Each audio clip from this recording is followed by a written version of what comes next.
Mula sa pag-aaksaya ng pagkain,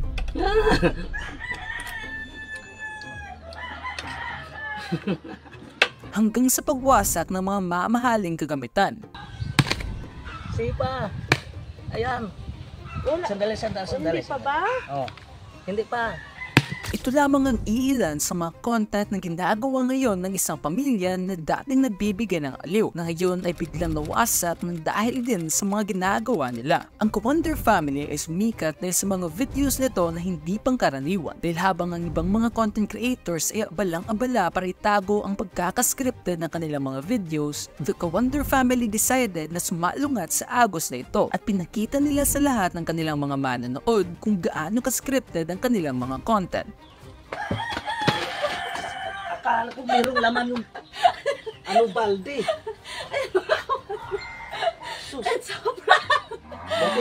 Prank lang yung mga Kawonder. Napakasimple lamang ang formula na ginamit ng pamilyang ito. Scripted videos plus bad acting equals hundreds and thousands of views. Sa sobrang simple ng formula na ito, kahit na sinong tao ay pwede itong gayahin. Ngunit bakit nga ba ang mga videos lamang nila sa panahong ito ang naging viral sa buong platform ng Facebook? Kung sa aliw ang dinadala ng kanilang mga content, hindi din natin may tatago ang dala nitong inis at galit sa mga taong nanonood, dahil para sa kanila ay parang ginagago lamang daw sila ng mga taong ito. Ang galing talaga magtago cameraman nila, at kunwari nagulat daw. O ay talaga, hanap kayo bang content kasi dami na naiinis sa inyo, nakakahiya. Puro scripted ang pota, wag puro prank, nakakasawa. Ibang diskarte naman po.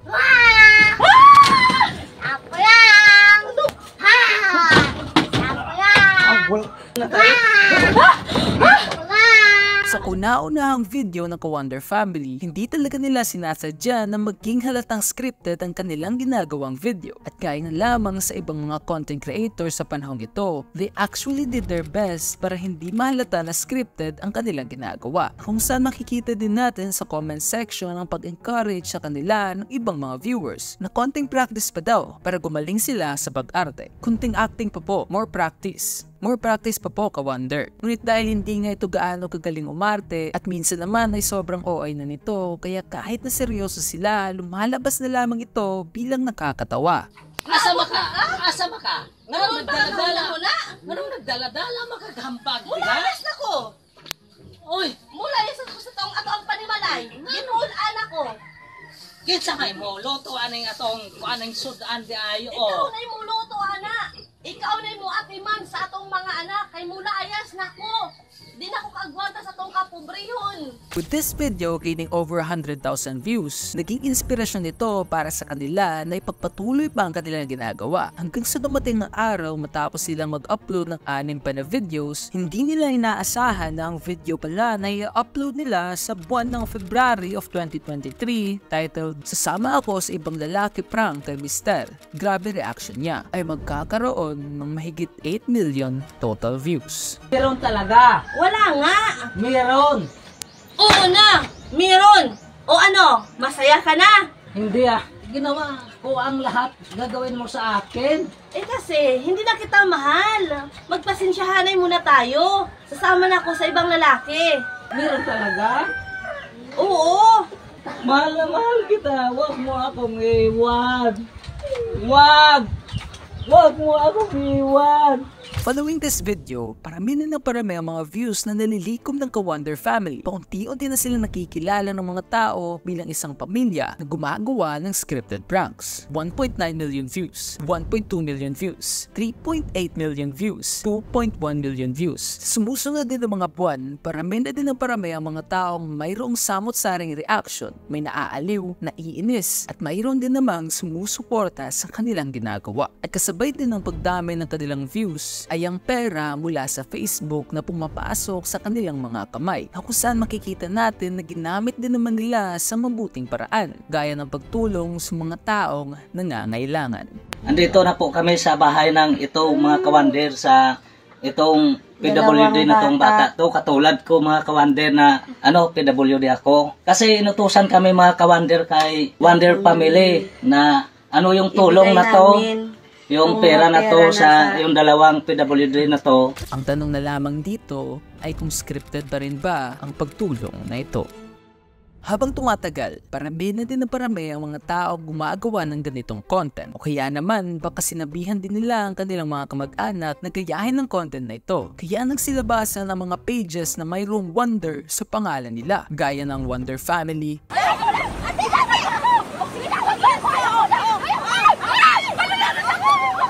Wonder Mommy, Alay!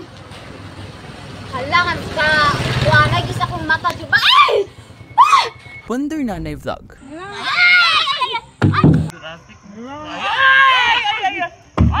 Ayan! Nakaganda na tayo!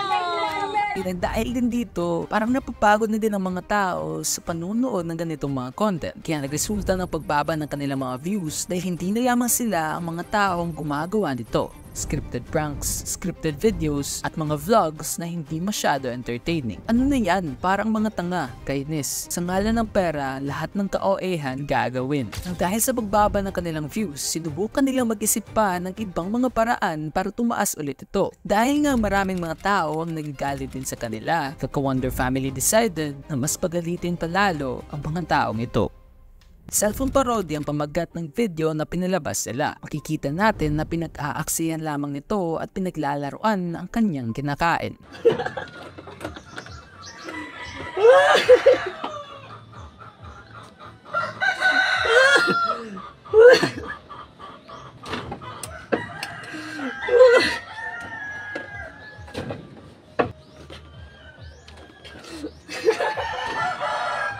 Pati pagkain ka, Wonder, pinaglalaroan mo? Baka mamaya kung pagkain din makikipaglaro sa iyo. Sayang naman ang pagkain. Hirap na nga, nagsasayang pa. At nung mapansin nila na hindi pa rin gumagana ang strategy na ito, mga mamahaling gamit na naman ang napagpasyahan nilang sirain para lamang sa views. Pinamagkatan na naman nila ng challenge dapat hindi mabasa ng cellphone ang video na ito, na kung saan hahampasin daw niya ng martilyo ang kanyang cellphone habang naka-blindfold at hindi daw dapat ito matamaan. Simulan ko na. Oh, sige. Oh, ayan. Oh. Sige pa. Ayan. Wala. Sandali. Hindi pa ba? Oh. Pero makikita naman natin ng sinasadyang pagmartilyo nito para masira lamang ang kanyang cellphone. Hindi ko alam kung matutuwa ako sa ginagawa nyo. Daig nyo pang mayaman kung sirain yung mahahalagang gamit. Sayang ang cellphone ka, Wonder.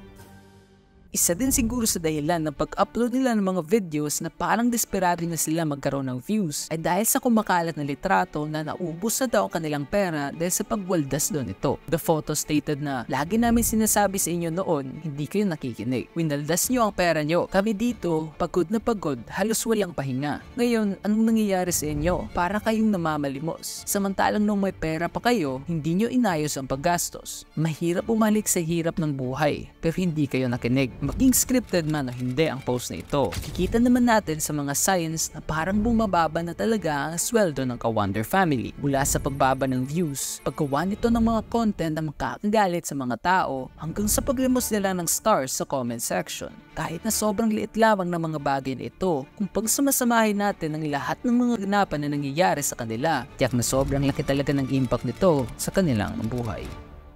Kung ikukumpara naman din natin sila sa iba pang mga pranking channels na gumagawa ng obviously scripted videos, makikita natin habang tumatagal ang panahon ay mas lalo lamang dumadami ang mga sumusubaybay sa kanila. Gaya na lamang sa Bartolo Brothers, isang pranking channel na mayroong 11 million followers sa Facebook at 1.8 million followers sa YouTube. Sa unang tingin, di mo aakalaing scripted ang mga pranks na ginagawa nila. Pero kung titingnan mo ito ng mabuti, mapapansin mo na parang sobrang OA ng mga reaksyon ng mga taong pinaprank nila.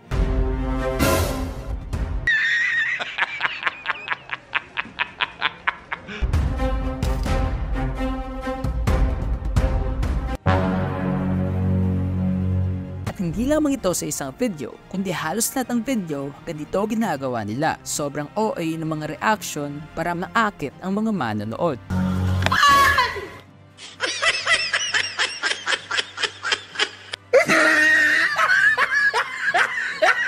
And although scripted ang mga videos na ito, karamihan pa rin sa mga taong nanonood ay naaaliw sa mga pranks na ginagawa nila. Ganitong content ng prank ang pinaka-the best kasi bukod sa nakakatawa ay nakakabigay tulong sa mga biktima ng prank. More pranks pa na ganito, Bartolo Bros. Isa na din siguro sa dahilan kaya bumaba ang mga views ng Ka-Wonder ay dahil maraming mga tao ang nagagalit sa kanila. Whether it is because of the things they do, gaya sa sobrang pagpilit ng kanilang mga pranks, o kaya naman dahil sa mga facial expressions nila na ayon pa sa karamihan ay nakakaitis daw, hindi talaga natin alam ang tunay na dahilan. Yung asawa kong Marites! Nasaan na ngayon? Hoy! O ano? Kaya nga, laka na! Ano pang ginagawa mo? Ano pang sinigaw-sigaw mo dyan? Kung naglupa ka doon, naghugas ka, nagsaing ka, nagluto ka, ganon!